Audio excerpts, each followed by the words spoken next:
और वकाशुद्धार।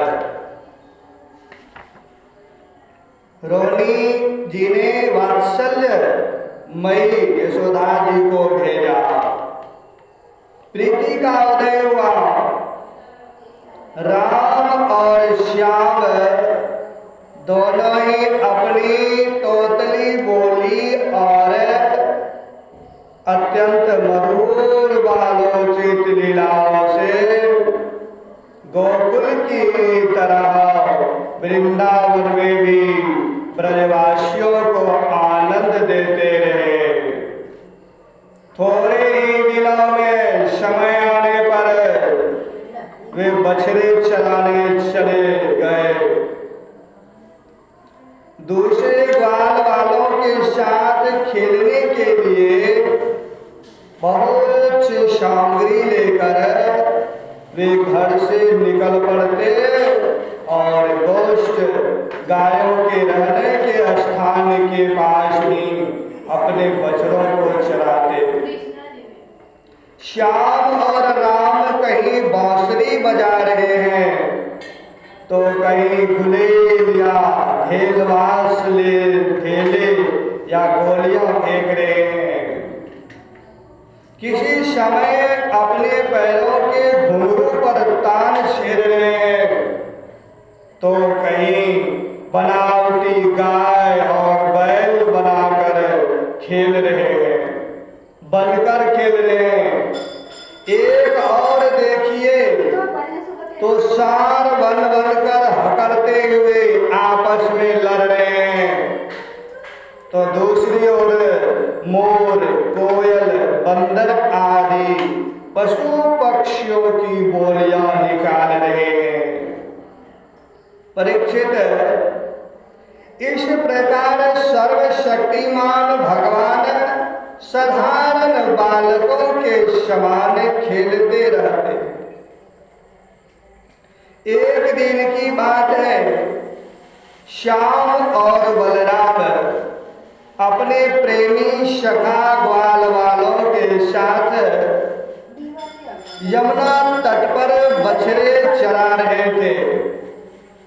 उसी समय उन्हें मारने की नियत से एक दैत्य आया। भगवान ने देखा कि वह बनावटी बछड़े का रूप धारण करके बछड़ों के झुंड में मिल गया है।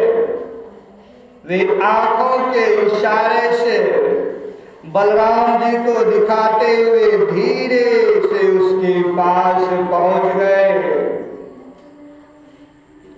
उस समय ऐसा जान पड़ता था मानो दैत्य को तो पहचानते ही नहीं है और उस हट्टे कट्टे सुंदर बछड़े पर मुग्ध हो गए। भगवान श्री कृष्ण ने पूंछ के साथ उसके दोनों पिछले पैर पकड़कर आकाश में घुमाया और मर जाने पर कैथ के वृक्ष पर पटक दिया। उसका लंबा तगड़ा दैत्य शरीर बहुत से कैथ के वृक्षों को गिराकर स्वयं भी गिर पड़ा। यह देखकर ग्वाल वालों के आश्चर्य की सीमा न रही। वे वाह वाह करके प्यारे कन्हैया की प्रशंसा करने लगे। देवता भी बड़े आनंद से फूलों की वर्षा करने लगे। परीक्षित, जो सारे लोगों के एकमात्र रक्षक हैं, वे ही श्याम और बलराम अवत्स बाल बछड़ों के चरवाहे बने हुए हैं। वे तड़के ही उठ कर कलेवे की सामग्री ले लेते हैं और बछड़ों को चराते हुए एक वन से दूसरे वन में घुमा करते हैं। एक दिन की बात है, सब ग्वाल वाल अपने झुंड के झुंड बछड़ों को पानी पिलाने के लिए जलाशय के तट पर ले गए। उन्होंने पहले बछड़ों को जल पिलाया और फिर स्वयं भी पिया। ग्वाल वालों ने देखा कि वहाँ एक बहुत बड़ा जीव बैठा हुआ है। वह ऐसा मालूम पड़ता था मानो इंद्र के वज्र से कटकर कोई पहाड़ का टुकड़ा गिरा हुआ है। ग्वाल वाल उसे देखकर डर गए। वह वक्त नाम का एक बड़ा भारी असुर था जो बोगले का रूप धर के वहां आया था। उसकी चोंच बड़ी तीखी थी और वह स्वयं बड़ा बलवान था। उसने झपट कर श्री कृष्ण को निगल दिया। जब बलराम आदि बालकों ने देखा कि वह बड़ा भारी बगुला श्री कृष्ण को निगल गया, तब उनकी वही गति हुई जो प्राण निकल जाने पर इंद्रियों की होती है। वे अचेत हो गए, बेहोश हो गए। परीक्षित, श्री कृष्ण लोक पितामह ब्रह्मा के भी पिता है। वे लीला से ही गोपाल बालक बने हुए हैं। जब वे बोगले के तालू के नीचे पहुंचे तब वे आग के समान उसका तालू जलाने लगे। अतः उस दैत्य ने श्री कृष्ण के शरीर पर बिना किसी प्रकार का घाव किए ही झटपट उन्हें निगल दिया और फिर बड़े क्रोध से, गुस्से से, अपनी कठोर चोट से उन पर चोट करने के लिए टूट पड़ा। कंस का सखा बकासुर भी भक्त वत्सल भगवान श्री कृष्ण पर झपट ही रहा था कि उन्होंने अपने दोनों हाथों से उसके दोनों ठोड़ पकड़ लिए और ग्वाल वालों के देखते देखते खेल में उसे वैसे ही चीर डाला जैसे कोई विरन गाडर जिसकी जड़ का घास होता है वो चीर डाले। इससे देवताओं का बड़ा आनंद हुआ। इससे देवताओं को बड़ा आनंद हुआ, बहुत आनंदित हुआ। सभी देवता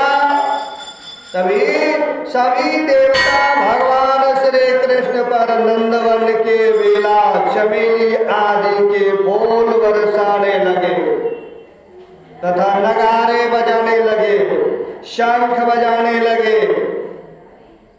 बजा बजा कर एवं स्त्रोतों के द्वारा उनको खुश करने के लिए यह सब देखकर सबके सब बाल बाल आश्चर्यचकित हो गए।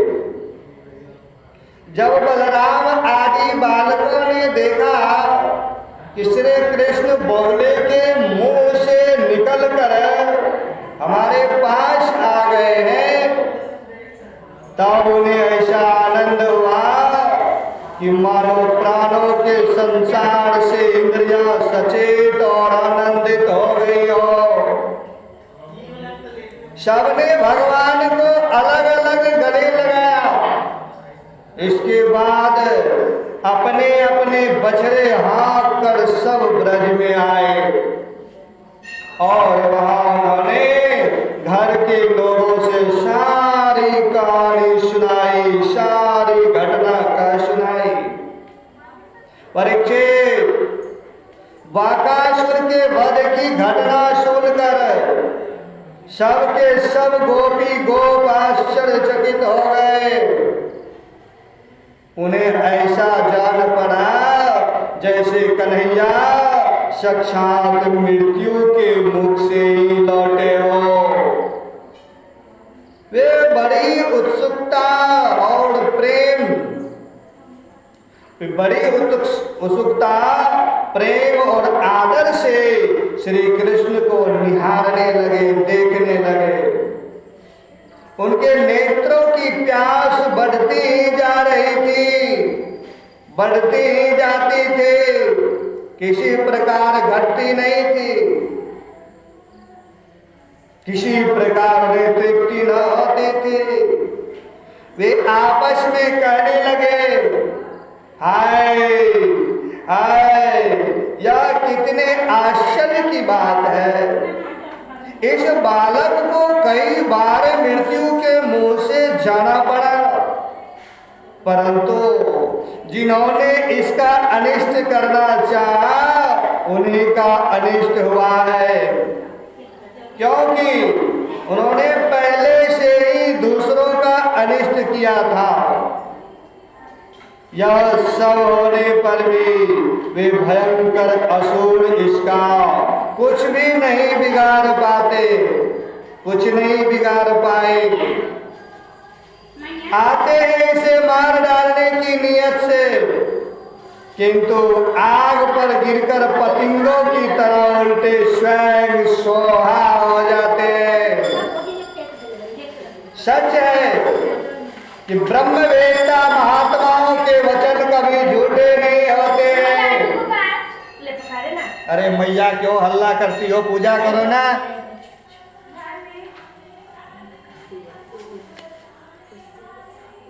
सच है कि ब्रह्मवेत्ता महात्माओं के वचन कभी झूठे नहीं होते हैं।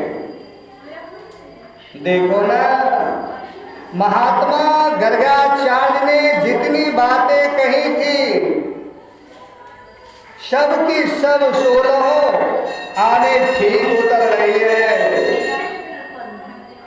नंद बाबा आदि गोपगण इसी प्रकार बड़े आनंद से अपने श्याम और राम की बातें किया करते हैं, और कोई बातें नहीं करते। राम और श्याम की बातें किया करते हैं। हम लोग मंदिर आकर के भी राम और श्याम के गाथा गीत नहीं गाते हैं, घर की काम धंधे की बातें करते हैं। इतना महान है। इसी प्रकार बड़े आनंद से, खुशी से श्याम और राम की बातें किया करते हैं। वे उनमें इतने तन्मय रहते हैं कि उन्हें संसार के दुख संकटों का कुछ पता ही न चलता है। इसी प्रकार श्याम और बलराम ग्वाल वालों के साथ कभी आंख मिचौने खेलते, तो कभी पुल बांधते, कभी बंदरों की भांति उछलते कूदते, तो कभी और कोई विचित्र खेल करते। इस प्रकार के बालोचित खेलों से उन दोनों ने ब्रज में अपनी बाल्यावस्था व्यतीत